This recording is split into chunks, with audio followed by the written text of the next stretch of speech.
हरे कृष्णा, राधे राधे भक्तों, बहुत बहुत स्वागत है आप सभी का हमारे चैनल में। तो आज की वीडियो में हम आपको कार्तिक मास की कार्तिक महात्म्य का पहला अध्याय सुनाने जा रहे हैं। तो देखिए, सबसे पहले आप सभी को कार्तिक मास कार्तिक स्नान की अनंत अनंत शुभकामनाएं। प्रेम से बोलिए जय श्री कृष्ण, जय राधे, ओम नमः भगवते वासुदेवाय नमः। श्री कार्तिकेय महात्म्य में पहला अध्याय नैमिषारण्य तीर्थ में से सूत जी महाराज 88,000 सैनकादिक ऋषियों से बोले, अब मैं आपको कार्तिक मास की कथा विस्तार से सुनाता हूँ, जिससे सुनकर मनुष्य सब प्रकार से पापों से छूटकर अंत में वैकुंठ को प्राप्त होता है। तो सूत जी महाराज बोले, श्री कृष्ण जी से आज्ञा लेकर देव ऋषि नारद जी के चले जाने पर सत्यभामा ने प्रश्न होकर भगवान श्री कृष्ण जी से कहा, हे नाथ, धन्य हुई, मेरा जीवन सफल हो गया। मेरे जन्मदाता भी धन्य हैं, जिन्होंने मुझ जैसी त्रिलोक सुंदरी को जन्म दिया और जो आपकी 16,000 रानियों के मध्य में आपकी परम प्यारी पत्नी बनी।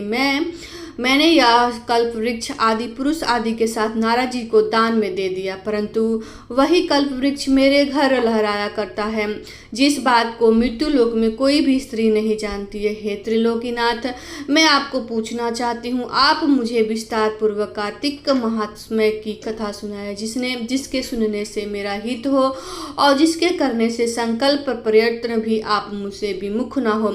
सूत जी बोले, सत्यभामा के ऐसे वचनों को सुनकर में हंसते हुए श्री कृष्ण भगवान सत्यभामा का हाथ पकड़कर तथा अपने सेवकों को वहीं रोककर विलास युक्त अपनी पत्नी को कल्प वृक्ष के नीचे ले गए और हंसकर कहने लगे, हे प्रिय, 16,000 रानियों में से मुझे तुम प्राणों के प्यारी समान लगती हो। तुम्हारे लिए मैंने इंद्र से तथा देवताओं से भी विरोध किया है। हे कार्ते, जो आप तुमने पूछी है उन अद्भुत बातों को सुनो। सूत जी महाराज बोले, एक दिन श्री कृष्ण भगवान ने सत्यभामा को प्रिय कामना के लिए गरुड़ पर सवार होकर इंद्रलोक जाकर कल्प वृक्ष मांगा। तब इंद्र के मना कर देने पर गरुड़ और इंद्र का घोर युद्ध हुआ और गौ में गरुड़ जी का कौवा से यानी गायों से भी युद्ध हुआ। गरुड़ की चोट से उनको कान और पूंछ कट गए, जिसके रुधिर से 3 वस्तु उत्पन्न हुए, कान में तंबाकू, पूंछ में गोभी और खून में मेहंदी। इन तीनों के प्रयोग करने से मोक्ष की प्राप्ति नहीं होती है। तब गायों में से भी क्रोध करके गरुड़ महाराज मारा। इसने 3 पंख टूट गए पड़े। इसके पहले पंख में नीलकंठ, दूसरे मोर में और तीसरे में करवी उत्पन्न हुए। और हे प्रिय, इसके दर्शन मात्र से ही शुभ फल की प्राप्ति हुई।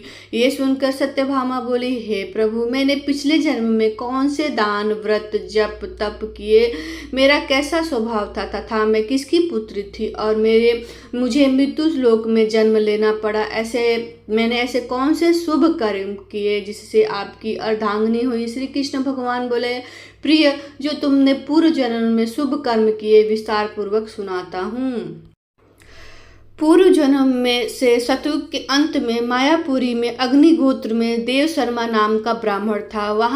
वह ब्राह्मण वेद वेदांत को जानने वाला, वह रोज अतिथियों की सेवा करता, हवन करता, सूर्य भगवान को पूजा किया करता। उसका तेज सूर्य के समान तेजस्वी था।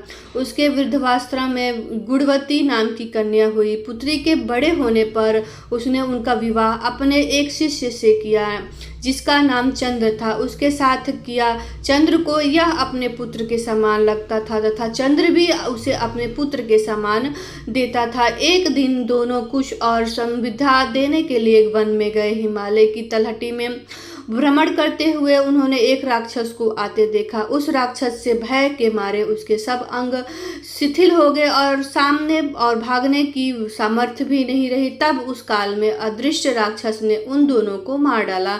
उनके महात्म्य होने के कारण मेरे पार्षद उनको मेरे पास वैकुंठ में लाए, क्योंकि उन्होंने आजीवन सूर्य भगवान की पूजा की थी। उस कर्म से मैं दोनों पर अति प्रसन्न हुआ। शिव, सूर्य, गणेश जी, इन देवी देवता देवताओं को पूजा करने वाले सब स्वर्ग को प्राप्त होते हैं। मैं एक होता हुआ तो काल और कर्मों के भेद में 5 प्रकार का होता हूँ, जैसे कि देवदत्त, पिता, भ्राता आदि नामों से जाना जाता है। और अब यह दोनों विमान पर चले हुए सूर्य के समान तेजस्वी, रूपमान, चंदन और माला धारण किए हुए मेरे दोनों भवन में आए थे। दिव्य भोग लगने लगे। पहला अध्याय समाप्त हुआ।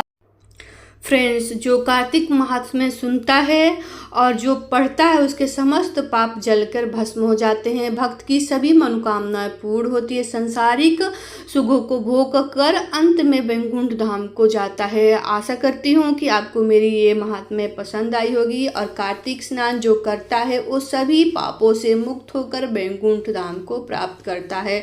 तो आई होप आपको मेरी ये कथा पसंद आई होगी, आपको महात्म्य पसंद आई होगी। तो आपको डेली आपको मैं इसी प्रकार से महात्म्य कथा पढ़ के सुनाया करूँगी। तो देखिए, महात्म्य कथा जो होती है ना वो बहुत ही ज़रूरी होती है जब हम कार्तिक स्नान दान का नियम लेते हैं। तो स्नान जैसे कार्तिक स्नान की पूजा कैसे करते हैं उसकी पूजा विधि चैनल पे आ चुकी है, आप जाके देख सकते हैं। आशा करती हूँ कि मेरी वीडियो पसंद आई होगी। तो वीडियो को लाइक, शेयर और कमेंट जरूर कीजिएगा ताकि मुझे प्रेरणा मिलती रहे कि मैं आगे चल के और भी आपको कार्तिक स्नान का जो पहला अध्याय है उसको अंत तक पूर्ण कर सकती हूँ। तो देखिए, मिलती हूँ दूसरी वीडियो में, अगले वीडियो में। तब तक जय श्री कृष्णा, राधे राधे। प्रेम से बोलिए जय गोपाला, जय कृष्णा, जय राधे राधे।